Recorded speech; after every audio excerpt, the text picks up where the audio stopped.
Bonjour, dans cette capsule pour la semaine prochaine, nous allons commencer à aborder la deuxième partie donc, de la théorie de ce que j'ai appelé la théorie de la circulation.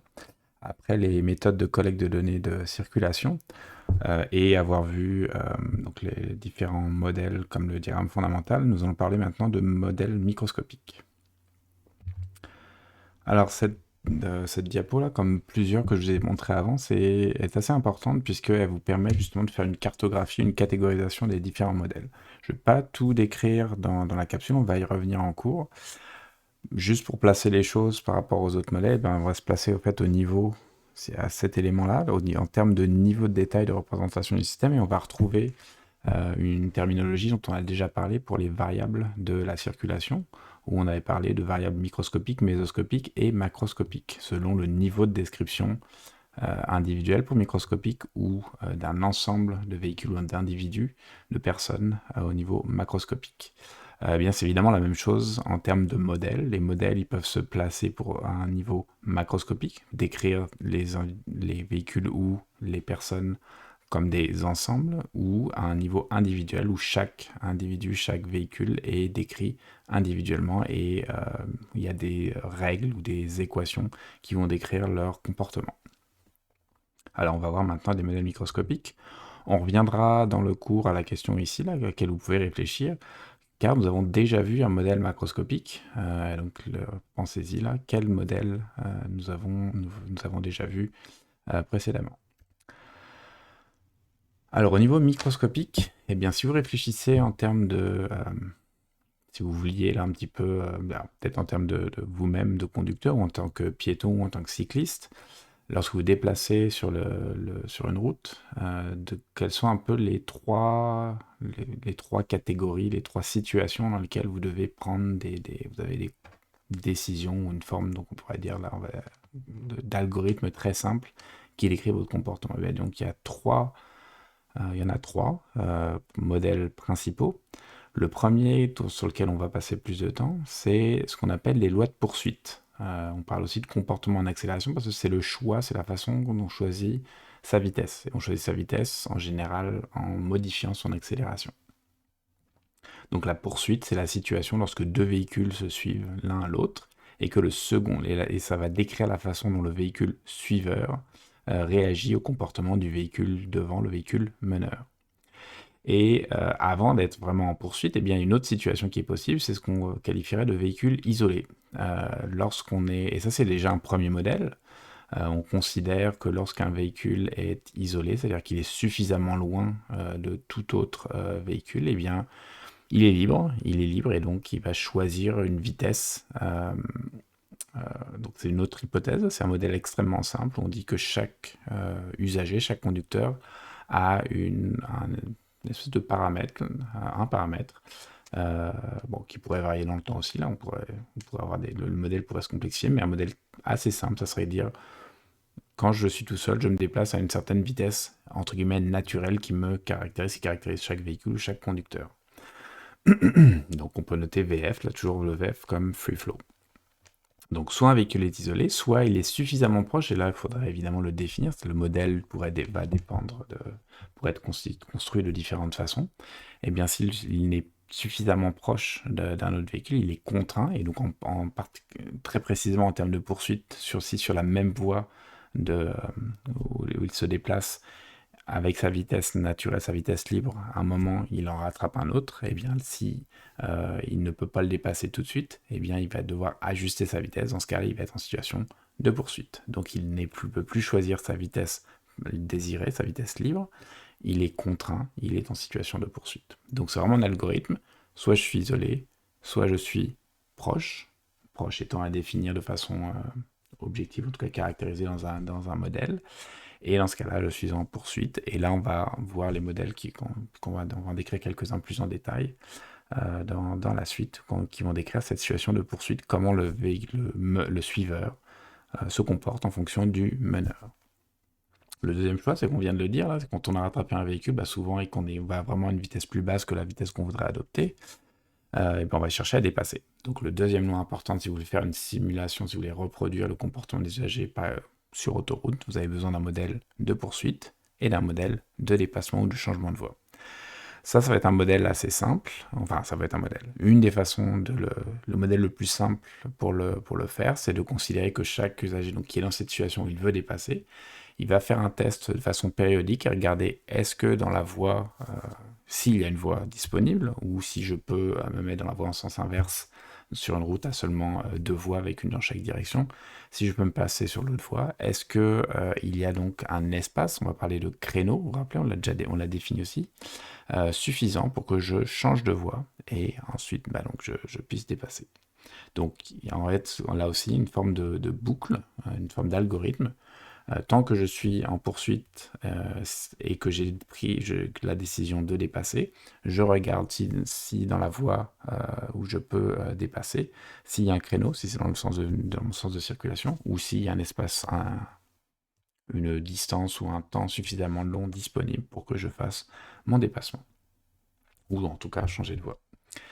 Le dernier, qui serait pour faire reproduire de la circulation en dehors des autoroutes, eh bien, ça va être pour les carrefours, en particulier pour les carrefours où il y a plusieurs flux qui ont des priorités différentes. Et lorsque je suis dans un flux qui n'est pas prioritaire. Quand je ne suis pas prioritaire, c'est quelque chose d'assez similaire. Le concept est similaire avec la loi de dépassement ou de changement de voie. C'est que je vais aussi avoir besoin d'un créneau dans le flux qui est prioritaire pour que je puisse me passer dans ce flux. Tant qu'il n'y a pas de créneau, c'est dangereux, je ne vais pas y aller. Lorsqu'un créneau s'ouvre pour moi, eh bien, je vais passer dans ce flux. Donc, pensez à une situation, par exemple, par exemple d'un panneau d'arrêt et sur une route principale qui, elle, n'a pas de panneau d'arrêt. Une fois que j'ai fait mon premier arrêt, que je suis prêt à redémarrer, je vais attendre d'avoir un trou, entre guillemets, suffisant dans la circulation prioritaire pour pouvoir traverser. Alors, revenons à nos lois de poursuite, qui sont les modèles, les premiers modèles à étudier, peut-être la situation la plus, pas forcément la plus dangereuse, mais par contre la plus courante, donc qui est importante évidemment à pouvoir reproduire, si on veut reproduire d'une façon générale, le comportement des conducteurs ou des différents types de véhicules lorsqu'ils dans des voies de circulation. Et ils vont faire des hypothèses simplistes, comme tout modèle, on simplifie la réalité. Tout d'abord, c'est que le comportement du conducteur, ça va être modélisé à partir de variables qui traduisent la cinématique de un ou plusieurs véhicules de la file. On va aussi souvent simplifier en disant que le véhicule qui influence, c'est le véhicule évidemment meneur, et on va souvent le simplifier au seul véhicule qui est devant. Et enfin, on va représenter donc les variables qui expliquent la réponse du conducteur. Donc, qu'est-ce qui sont les informations dont tient compte le conducteur pour choisir sa vitesse et donc accélérer ou pas. C'est la vitesse relative par rapport au véhicule précédent, la distance intervéhiculaire et sa vitesse à lui avant sa réaction. Évidemment, tout ça c'est important parce que la façon dont les véhicules vont se suivre influence la sécurité et la capacité de la route. La capacité, comme on le verra dans la suite, n'est pas seulement fonction de l'infrastructure, mais aussi donc des caractéristiques des véhicules et des conducteurs. Les notations, on les a déjà un petit peu vues, mais allez, on va utiliser les notations suivantes, en particulier la notation là en point au-dessus du x pour noter la dérivée de la position par rapport au temps. Donc la dérivée de la position, c'est la vitesse. La dérivée seconde de la position, c'est l'accélération, qui est la dérivée aussi donc de la vitesse. La différence entre les deux positions, xn, n plus 1, donc ils sont dans l'ordre dans lequel les véhicules passent. N, c'est le véhicule meneur, n plus 1, c'est le véhicule suiveur. Leur distance intervéhiculaire, c'est xn moins xn plus 1. Et on va aussi considérer la vitesse relative entre les deux véhicules qui évidemment détermine le comportement. Si le véhicule suiveur va plus vite que le véhicule meneur, si cette situation continue suffisamment longtemps, on va évidemment vers une collision. Donc il va falloir que le suiveur, le conducteur suiveur, tienne compte de la situation pour évidemment éviter une collision. Et enfin, on va avoir la variable du temps de perception de la réaction qu'on a déjà introduite, qui évidemment joue son rôle dans les modèles qu'on va présenter. Alors vous vous rappelez, on a déjà parlé un petit peu d'un modèle très très général, là, qui n'est pas vraiment une vraie équation, mais qui a introduit les composants des différents modèles. Donc la façon générale de l'écrire, c'est que la réponse donc, du véhicule suiveur à un instant t plus un temps de perception de la réaction est fonction d'informations à l'instant t. Donc, si on pensait à ce que prend la réaction du conducteur à t, eh bien, il faut regarder t moins grand t moins le temps de perception et réaction. Quel était l'état de la situation, de la poursuite, donc du véhicule lui-même et du véhicule meneur, pour déterminer sa réaction. Et ça, il y a deux composantes. La première, c'est le stimulus, c'est-à-dire donc les informations, là aussi qu'on a vues, essentiellement visuelles, sur encore une fois la situation, et on vient de le voir, c'est lié aux vitesses des véhicules, à leur distance, etc. Et la sensibilité, c'est-à-dire donc un ensemble de facteurs qui par exemple déterminent si le conducteur suiveur est vigilant et attentif, etc. Mais aussi, encore une fois, là aussi, on va pouvoir intégrer, on va le voir dans les modèles par la suite, des facteurs liés à la situation en termes cinématiques. La réponse, ça va être tout simplement l'accélération du véhicule suiveur. La sensibilité va généralement être liée à la distance et à la vitesse. Et le stimulus va dépendre de plusieurs facteurs qu'on a déjà notés, comme la vitesse relative, l'espacement. Pourquoi la sensibilité, s'exprime généralement par la distance et la vitesse? Eh bien, c'est que plus ça va vite, plus on est peut-être vigilant et prêt à réagir. En général, là, c'est en moyenne. Et là aussi, et à l'inverse, plus la distance est grande, moi, je sens le besoin de réagir rapidement, et donc je vais peut-être moins sensible à la situation. Il y a différentes formes que peuvent prendre une telle équation. Vous voyez qu'on retrouve à gauche l'accélération, et puis les différents termes ici, la vitesse relative, la distance intervéhiculaire, la vitesse du véhicule suiveur.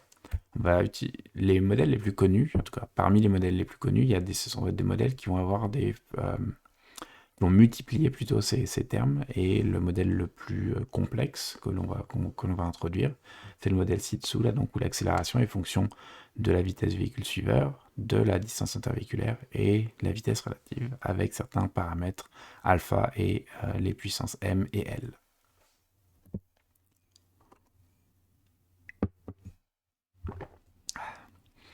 Alors il y a une famille en fait de modèles qui a à la fois une importance qui sont parmi les plus connus, et on les note en partie aussi parce qu'ils ont une certaine importance historique.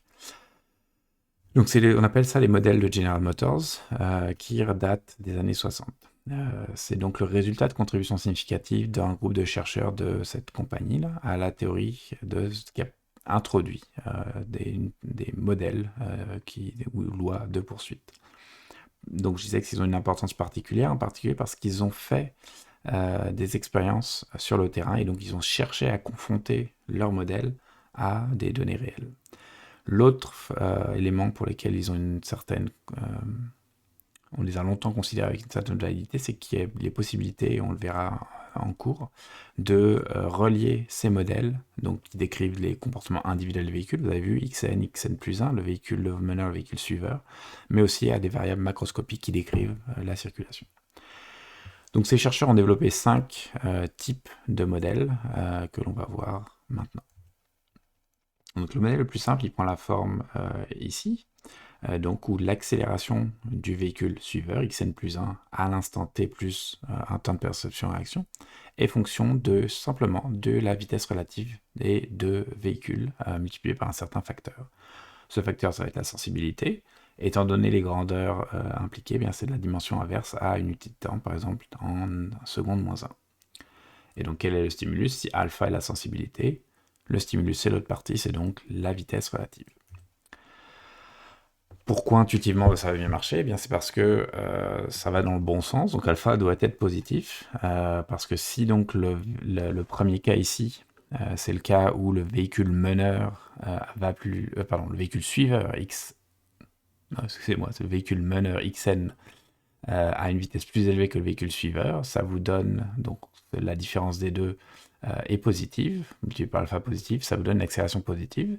Ça serait assez logique, le véhicule suiveur cherche à rattraper le véhicule meneur, à accélérer en tout cas, et à au moins atteindre une vitesse similaire, parce que la distance vu que la différence de vitesse est positive, le véhicule devant a tendance à s'éloigner, la distance entre les deux s'allonge, le véhicule suiveur, le conducteur peut se dire « je peux accélérer parce qu'il n'y a pas de risque et j'ai essayé de viser à atteindre justement la dernière situation, une vitesse équivalente au véhicule de tête, au véhicule meneur, et ainsi la situation sera stable. Dans ce cas-là, qui est le dernier cas, et bien si les vitesses sont égales, évidemment l'accélération est nulle, et donc la situation resterait constante comme ça, aussi longtemps qu'il n'y a aucune perturbation de cet équilibre. Dans le cas inverse, si la vitesse du meneur est plus faible que la vitesse du suiveur, et bien dans ce cas-là, c'est une situation où le suiveur rattrape le premier véhicule. C'est encore une fois sur un certain, si sa situation perdure sur un certain temps, eh bien c'est une situation dangereuse. Mais donc le modèle prédit que dans ce cas-là, l'accélération du suiveur serait négative, c'est donc qu'il va chercher à baisser sa vitesse pour ne pas rentrer en collision avec le meneur. Je vous disais, ce qui est intéressant avec ces modèles, c'est qu'ils ont fait des expérimentations. Alors, ils ont fait des expériences sur le terrain. Vous avez ici l'image à gauche qui vous montre vraiment quelque chose qu'on pourrait quand même considérer d'extrêmement novateur pour l'époque.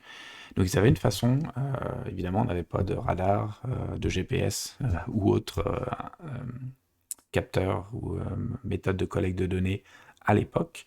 Ils avaient donc un espèce de ce système-là qui permettait de garder un câble tendu entre les deux véhicules, de sorte qu'ils pouvaient mesurer en permanence, en tout cas à intervalle de temps régulier, collecter la distance entre les deux véhicules.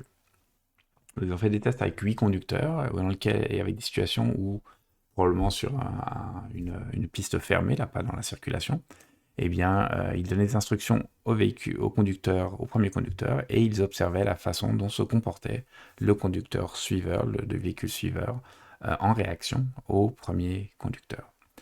Ça permet d'estimer les paramètres du modèle, donc par exemple le temps de perception et réaction entre 1 seconde et 2,2 secondes, et le paramètre, la constante alpha, entre 0,17 et 0,74 secondes moins 1, donc inverse de seconde. Évidemment, ce que montrent ces paramètres, enfin peut-être pas évidemment, mais ce que montrent ces valeurs, c'est qu'il y a une grande variabilité dans les situations et entre les différents conducteurs, excusez. Donc ces valeurs sont larges, et donc ils ont cherché à trouver un modèle qui peut-être correspondait mieux à leurs observations. Et donc ils ont proposé un second modèle qui aurait 2 valeurs. Okay. Lorsque les véhicules sont proches, alpha vaut une certaine valeur qui va être plus élevée, de sorte que les conducteurs vont réagir plus vite. Ça va donner une accélération plus élevée au suiveur qui va réagir plus vite, adapter sa vitesse plus vite, parce que le risque de collision est plus imminent. Lorsqu'ils sont plus éloignés, ce paramètre serait plus faible parce que les adaptations pourraient être plus progressives, plus graduelles. Alors ce modèle n'était pas forcément facile, on avait introduit un paramètre de plus, mais aussi des conditions sur les distances, et devant la difficulté de choisir ces paramètres-là, ils ont proposé d'incorporer aussi la distance intervéhiculaire directement dans le terme de sensibilité, donc que ça varie, en fait que globalement le paramètre de sensibilité, maintenant qu'il devient alpha 0, divisé par la distance intervéhiculaire ici, soit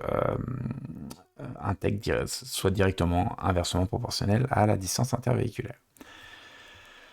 Ça fonctionnait probablement un petit peu mieux, mais c'était pas complètement ça.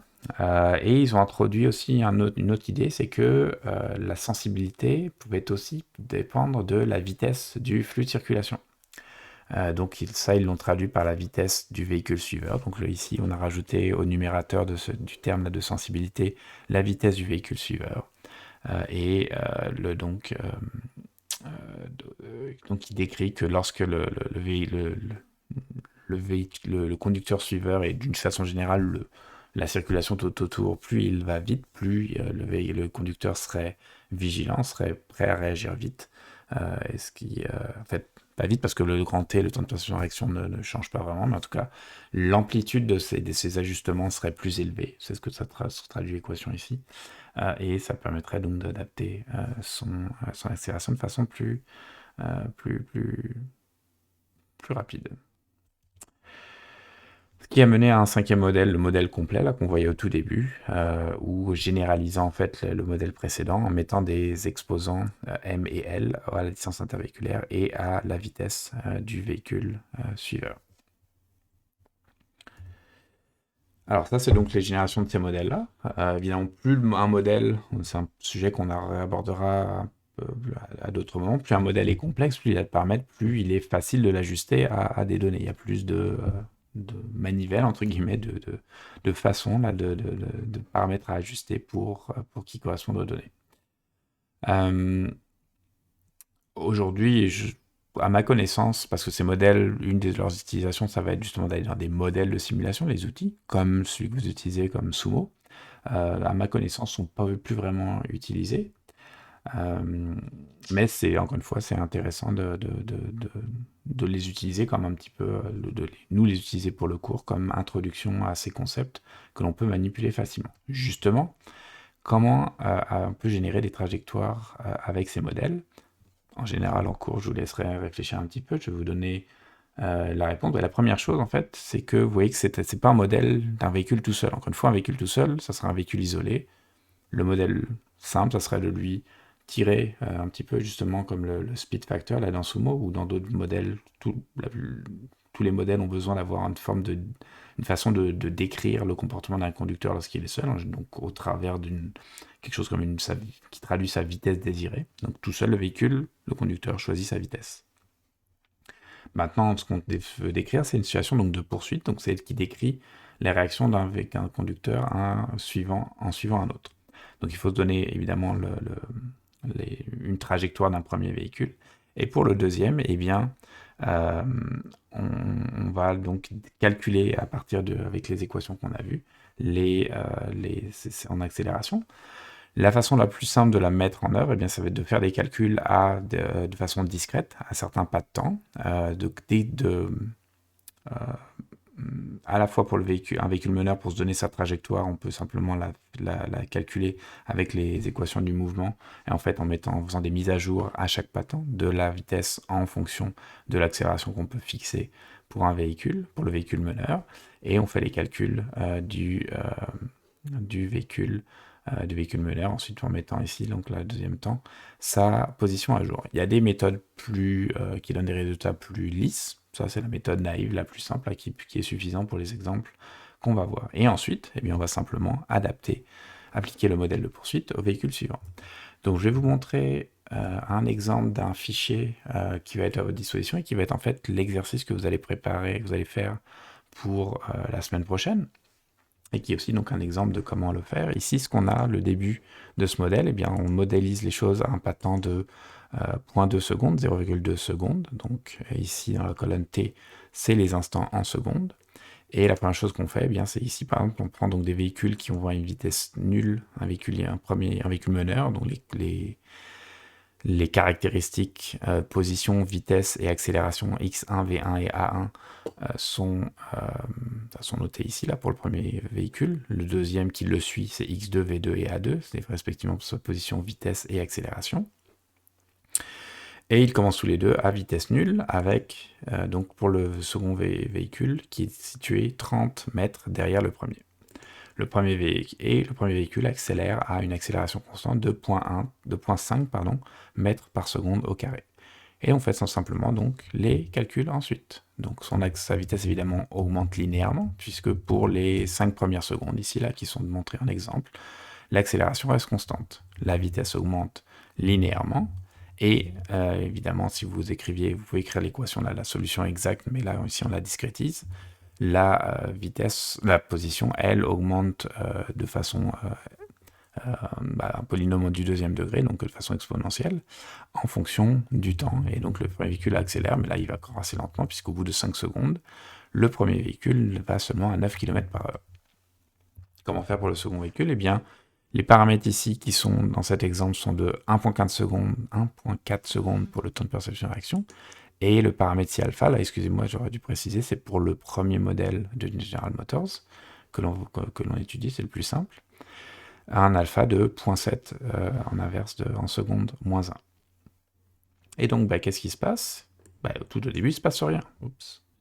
Il ne se passe rien puisque le premier véhicule a tous les instants jusqu'à 1,4 secondes.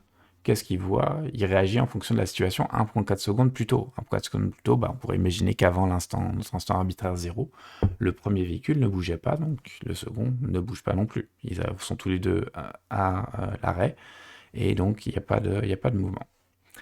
À 1.4, ça change. À 1.4, on peut calculer une accélération en fonction de la vitesse du différentiel. Donc, rappelez-vous l'équation, là. C'est alpha, je peux retourner ici. Donc, alpha est différentiel de vitesse, la vitesse du premier véhicule moins la vitesse du second véhicule. Donc, alpha, ici, vitesse du premier véhicule, ici, moins la vitesse du second véhicule. Donc, comme initialement, ils ont tous les deux une vitesse nulle, ça fait toujours 0 pour accélération, mais au pas de temps suivant, ça change. Une fois qu'on a une accélération pour lui, eh bien, au pas de temps suivant, on peut calculer une vitesse pour le premier véhicule, et donc il commence à bouger. Et ainsi de suite. Pour la suite, on fait simplement